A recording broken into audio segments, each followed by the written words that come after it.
Texas A&M versus South Carolina. Saturday night, Williams-Brice Stadium, 7:30 Eastern Time kickoff. I know Justin King and those guys are listening. Here, you guys need something. How about this?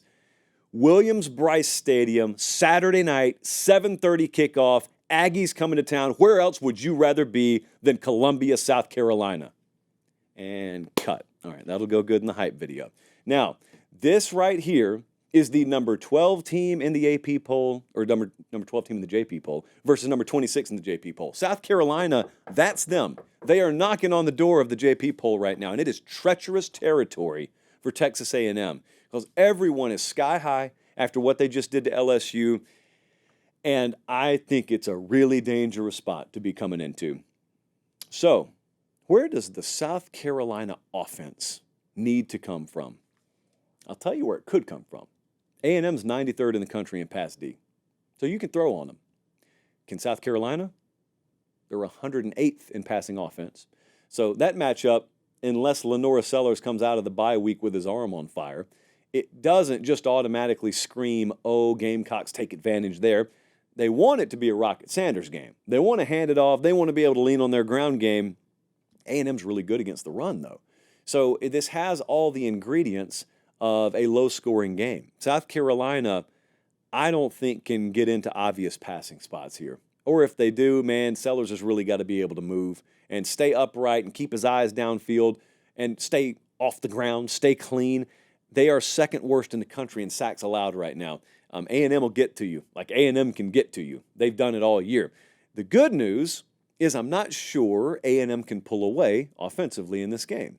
So you go 3 and out a couple of times, that's okay. It's not like you're playing Oregon, okay? They're not just bombing away on you and forcing you to score and keep up. I think they have to keep both these quarterbacks active. So the big question around A&M right now is this Marcel Reed's team?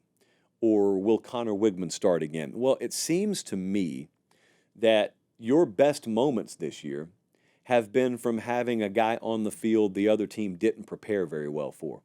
I'm thinking of the Missouri game. I'm thinking of the LSU game most recently. Why would you ever deviate from that? Neither one of these guys has taken over a game.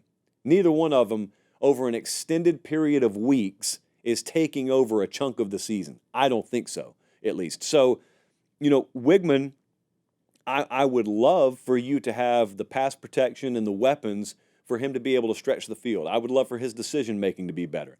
It's not going to be over a long period of time. It's just unreasonable to expect that.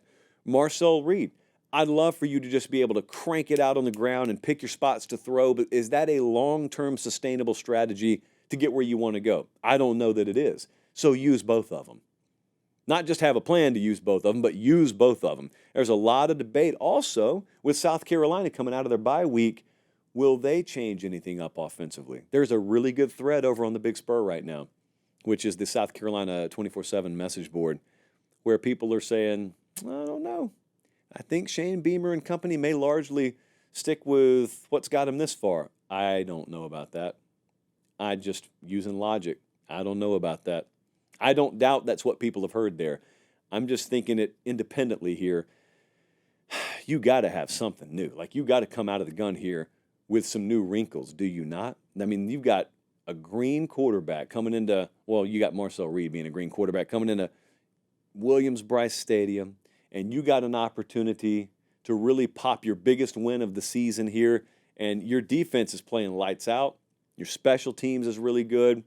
How about play that full complementary style? The 3 phases approach. Let's take a look at what the model thinks. And FanDuel right now has South Carolina minus, well, A&M's -2 at South Carolina, or at FanDuel.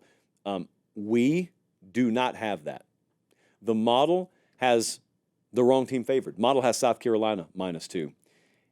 And I've got to tell you, I wrestled back and forth with this one because I'm really high on A&M right now. And I did my whole thing the other night about how I think Mike Elko's the right guy for the job. And I made sure to tell you I'm going to think that even if they lose Saturday, because I think they're going to lose this weekend. I think South Carolina, very narrowly, is going to find a way to have enough momentum out of the bye to take this game. This is as good as Kyle Field was last week. I just picture all my South Carolina folks sitting over there saying, wow, They are affecting this game against LSU. Guess who we play this next weekend? Might we turn the tables? Might we flip the script a little bit? Might Williams-Brice Stadium be the MVP this Saturday night? It's a big spot.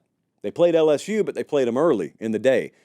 They got them in prime time here. This is going to be really, really good, really fun to watch. I think South Carolina will get the biggest win of their season. I think they'll find a way narrowly to win the game outright.